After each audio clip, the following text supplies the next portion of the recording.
big victory over a dangerous business, the selling of date rape drugs over the internet. Inspector Mark Prue of the RCMP joins us now from Quebec City. So, Inspector Prue, just tell me about today's arrest that was announced. Yes, good afternoon. Yesterday, over 40 police officers from the RCMP in Quebec City raided 5 places, 3 residences, and 2 businesses where a tremendous amount of GBL was seized, and GHB as well. And we have 3 people that were arrested, as I stated, 2 male and 1 female. One individual, Daniel Pelchat, is presently in Montreal. He has been charged under provisional warrant, arrested under provisional warrant, and is being detained pending hearings with deportation to the United States. The other 2 people have appeared in court in Quebec City this morning and have been charged with conspiracy.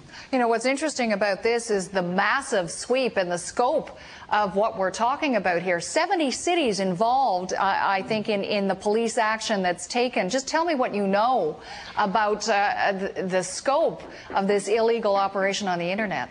It all started sometime in August when the DEA from the Buffalo office contacted us and advised us that one of their target, an individual selling a GBL over the internet, was living in Saint-Étienne-de-Lauzon, which is just a small community south shore of Quebec City.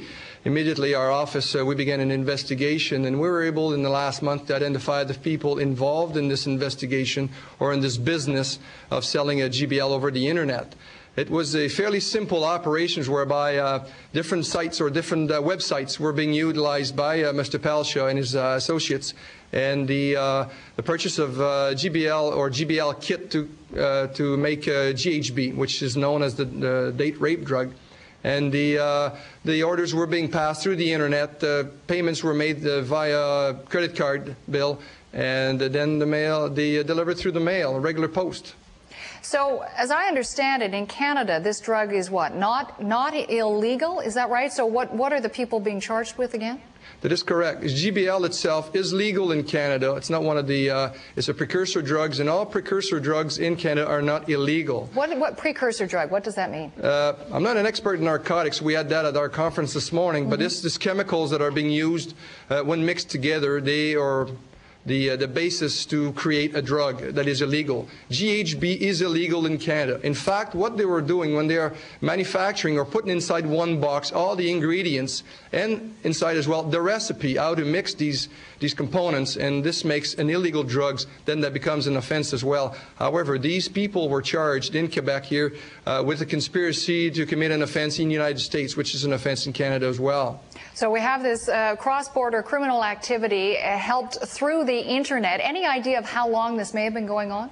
We suspect this started sometime in 1998, and their business has been increasing quite dramatically over the last few years, however. So this is always a tough nut to crack, isn't it, when you're dealing with the internet, just because it's very difficult to target people who use the internet as a vehicle. Just give me a sense of whether or not you feel like this is the tip of the iceberg of a huge operation or what?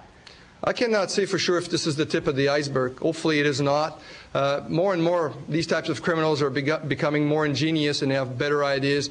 When dealing with the internet, only a few people can access this through the right way. From our office, for example, here, we're police officers, we're not internet experts, and it makes it more difficult for us to work that way. However, we have experts, and with the help of the DEA, we were able to accumulate sufficient proof to target the right people and to conduct surveillance, investigations, interviews, and come to the point where we were able to arrest these people yesterday. And what's your sense? Might there be more arrests, more charges ahead, or in this particular case, you've pretty well apprehended the people that you think are suspects?